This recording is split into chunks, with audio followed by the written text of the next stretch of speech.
여러분의 책벗 인생입니다. 오늘은 비록 천한 신분의 운명을 타고났지만 거기서 그치지 않고 자신의 운명을 스스로 개척하여 눈부시게 빛나는 아름다운 삶을 살고 간 한 여인의 사연을 담은 이야기입니다. 자, 그럼 어떤 여인인지 함께 만나러 가보시겠습니다.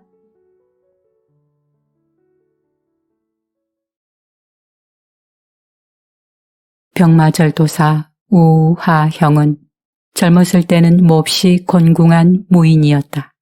그가 평안도 강변고을의 북쪽 지방을 지키고 있을 때 과거의 기생이었던 한 여자를 알게 되었는데 처음에는 물을 깃는 여종으로 삼았다가 마침내 잠자리를 같이 하기에 이르렀다.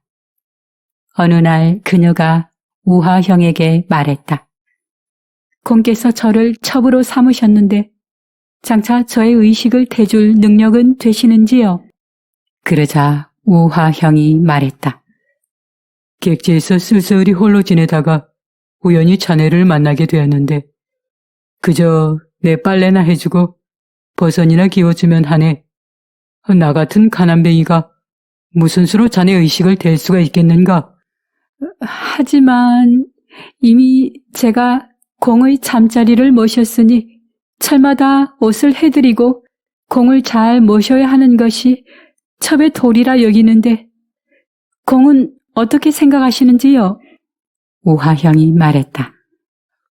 고맙긴 하지만 내가 어찌 감히 그런 일을 바라겠나? 그런 염려는 말게나 염려 마라. 그녀는 그 뒤로 부지런히 삭바느질을 하고 길쌈을 해서 우하형의 의복을 지어 올리고 음식을 빠뜨리는 법 없이 정성으로 대하였다.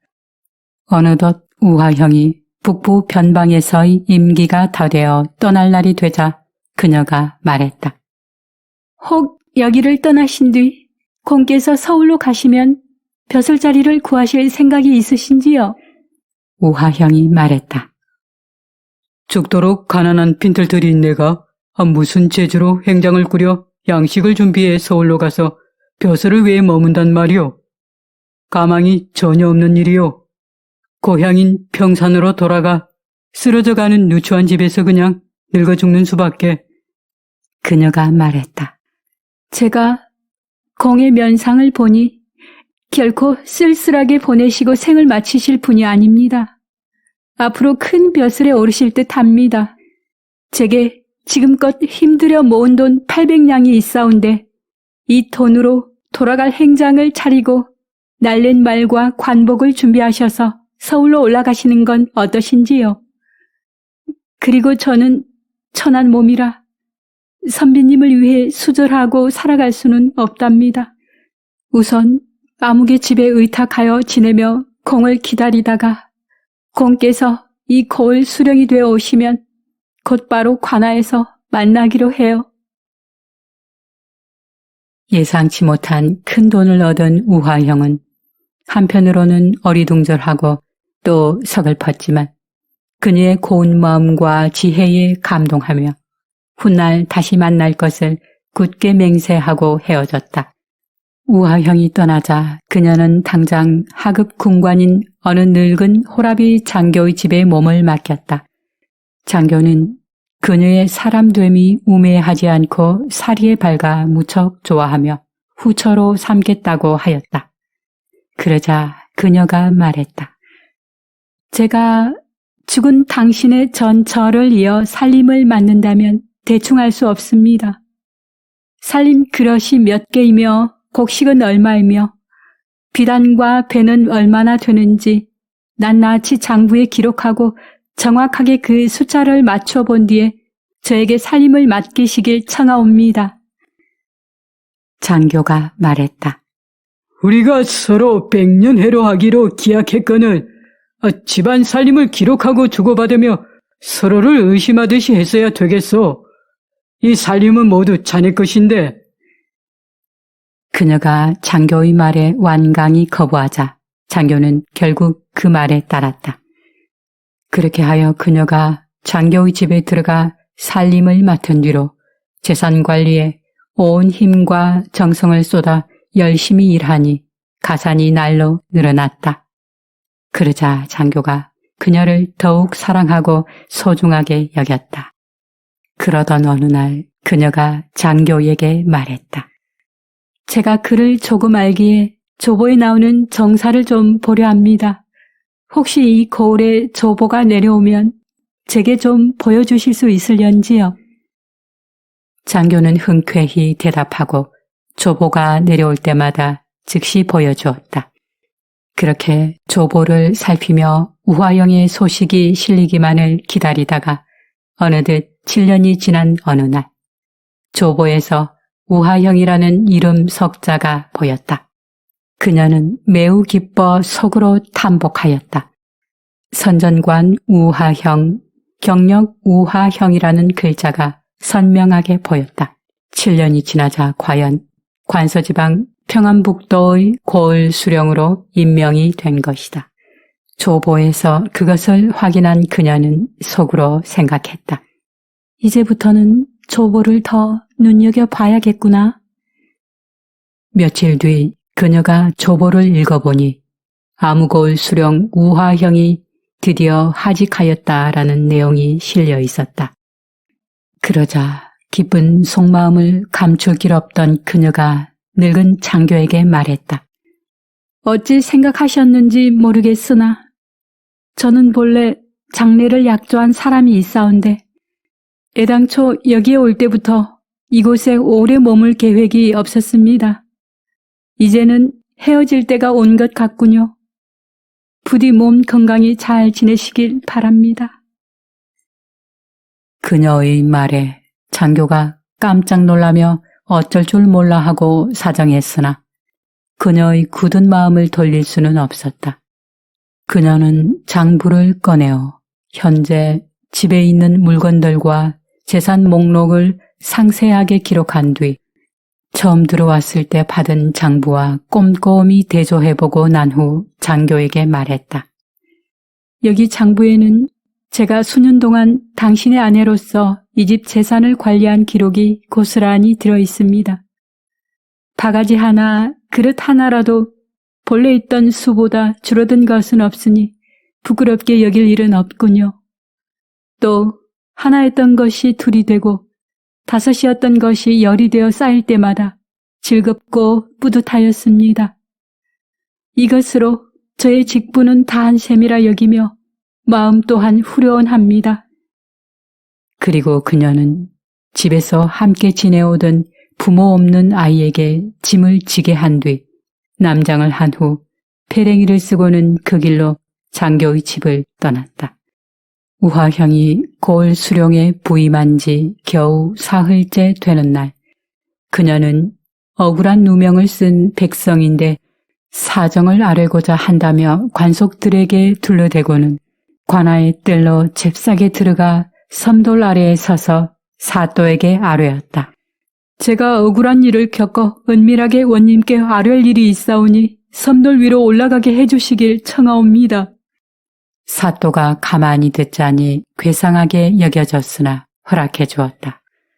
그러자 그녀는 또 마루에 오르기를 청했고 사또가 허락하자 이번에는 방 안으로 들어가게 해달라고 청했다. 사또는 더욱 의아해하며 방 안으로 들이자 고개를 들고 그녀가 말했다. 제가 누군지 나리께선 정녕 모르시겠습니까? 사또가 말했다. 이제 부임해온 신임 사또가 고을 백성을 어찌 알겠느냐? 그러자 베랭이를 벗으며 그녀가 말했다. 나리께서 아무고을의 북쪽 변방을 지키실 때 2년 가까이를 잠자리를 모셨는데 정녕 저를 기억하지 못하신다 말씀이십니까? 우화형이 모를 수가 없었다. 깜짝 놀라더니 매우 반기며 말했다. 아니, 내가 부임하자마자 자네가 나를 찾아오다니 정말 기이한 일이로구나. 이게 어찌된 일인가? 내가 먼저 자네를 찾아야 했는데 자네가 나를 먼저 찾았구나. 그러자 그녀가 울먹이며 말했다. 저는 나리와 굳게 맹세하고 이별할 때에도 오늘 일을 예상했답니다. 그리고 지금껏 한 번도 잊어본 적이 없거늘 나리께서는 왜 기이한 일이라 하시는지요? 때마침 우하형은 아내를 잃고 호라비로 지내던 터라 그녀를 엄연한 정실부인의 고난으로 아들 며느리가 그녀의 분부를 받도록 했으며 그녀를 관아의 안채에 머무르게 하였다. 그녀가 집안 살림을 도맡아 우하형의 아들을 대하는 것이나 하인들을 부리는 일이며 모든 일을 이치나 도리에 맞게 집안을 훌륭히 다스리니 사람들 모두가 칭송하지 않을 수 없었다. 한편 그녀는 지극정성으로 우하형을 내조하였는데 우하형에게 비변사 서리가 담당하는 조보를 사오게 하여 열흘마다 조보 보는 것을 빼놓지 않았다. 그러다 보니 그녀는 조정이 비록 멀리 있지만 그 사정을 환히 꿰뚫고 있었다. 문무관 선발을 맡아보던 관리인 정관이 바뀔 때마다 그 후임자를 정확하게 알아맞혔으며 조정의 사정을 어느 것 하나도 놓치지 않을 만큼 정성을 다하여 우하형의 출세를 도왔다. 그녀는 또 정관이 될 사람을 미리 받들도록 우하형에게 조언해 주었다. 그러자 우하형은 재물을 애써 모아 선물 보따리를 끊임없이 보내주니 정관이 아닌 사람의 입장에서 마치 정관이 받을 만한 선물을 받으니 그 감사의 마음이 더욱 컸다. 마침내 그 사람이 인사 권한을 갖게 되자 우하형의 강점을 더욱 과장되게 칭찬하여 오히려 우하형의 승진이 늦어질까를 염려하기에 이르렀다. 마침내 우하형은 관서 지방 내의 총 6이나 되는 여러 고을을 옮겨가며 고을을 다스렸고 직분에 충실했다. 녹봉도 차츰 올라가니 상관에게 갖는 감사의 마음도 갈수록 커졌고 출세길도 더욱 넓어졌다. 그는 차례차례 승진하여 마침내 벼슬이 절도사에 올랐다. 우하형은 사실 집안이 한미하다는 이유로 승진에는 여러 번 불이익을 받기도 하였지만 그의 꿋꿋한 기계와 엄정한 통치 그리고 백성을 아끼는 마음만큼은 지대하였다. 세월이 흘러 우하형이 70세가 가까워 왔을 때 유명을 달리하게 되었는데 세상을 떠나자 서모가 우하형의 아들과 친척들을 불러놓고 이런 위로의 말을 건넸다. 영감은 고을의 무인으로 절도사의 지위까지 오르셨고 일은 가까이 지내다 돌아가셨어. 그러니 그 자신은 아무런 한이 없을 것이라 생각해요. 자제로서도 많이 슬퍼할 이유도 없지요. 나의 마음을 전하자면 여자가 남편을 섬긴 것이 생색내며 자랑거리도 아니지만 여러 해를 지내오며 벼슬길 터 닦는 일을 도와 결국은 영감이 큰 지위에 이르셨으니 내 책임은 다했다 보오. 그러니 내 평생 후회도 없고 내가 뭘 더 슬퍼하겠습니까? 성복을 하자 말자 서모가 며느리를 불러 또 말했다. 영감이 돌아가셨으니 이제는 며느리가 집안 살림을 맡아 이 집의 주인이 되어야 올래. 나는 첩에 불과하니 이제는 집안 살림을 물려주려 하네. 그러고는 마침내 창고에 있는 재물들과 장롱 속에 고이 간직해둔 재물들을 기록한 장부를 열쇠와 함께 며느리에게 건네주었다. 그러자 며느리가 슬피 울며 거절하였다. 서모님께서 그간 우리 집을 위해서 열과 성의를 쏟으시어 큰 공을 세우셨습니다. 그동안 얼마나 애쓰셨습니까? 얼마나 힘드셨습니까? 시아버님께서 돌아가시고 저는 고생하신 사모님을 더욱 의지하고 공경하여 받들며 모든 집안일을 예전 그대로 두려 생각하였거늘 사모님께서는 왜 이런 말씀을 저에게 하십니까? 그러나 그녀는 완강하게 집안 살림을 며느리에게 넘기고 말았다. 서모가 말했다. 나를 생각해주는 마음이 지극하니 고맙네. 그리고 이제 나는 큰 방을 떠나 걷는 방에 가서 지내야겠네. 그러고는 방 하나를 치우고 들어가서 지내며 그녀는 생각했다. 이제는 여기에 들어왔으니 다시는 이 문 밖을 나가지 않으리라. 그렇게 방문을 걸어 잠그고 사람들의 만류에도 불구하고 곡기를 끊더니 연이어 남편을 따라 끝내 세상을 떠나고 말았다. 서모의 죽음을 매우 애통해한 우화형의 아들이 말하였다. 이처럼 어질고 덕이 높은 서모님께 세속에서 대하는 예를 그대로 행할 수 없다. 3월장 후에 별모에서 제사를 올릴 것이다. 그리고 먼저 돌아가신 부친의 장례를 지내기 위해 발인을 하려 하는데 기이한 일이 벌어졌다. 많은 상여꾼들이 있었음에도 상여가 무거워 꼼짝도 하지 않은 것이다. 그러자 상여꾼들이 입을 모아 말했다. 일꾼이 부족해서 결코 힘이 모자라는 것이 아닙니다. 영감님의 홀령이 소실을 두고는 못 가겠다고 하시는 듯합니다. 그리하여 서둘러 서모의 상녀를 준비하여 함께 발인하니 신기하게도 우화영의 상녀가 그제서야 번쩍 들려 수월하게 나아갔다. 아들과 친척들은 우화형의 묘 옆에 서모의 묘를 만들고 공을 잊지 않고 제사를 지냈다. 사람들은 그 묘를 가리키며 그녀의 공적을 칭송했으며 우시 집안에서는 지금까지도 그 서모의 제사를 지내고 있다고 한다.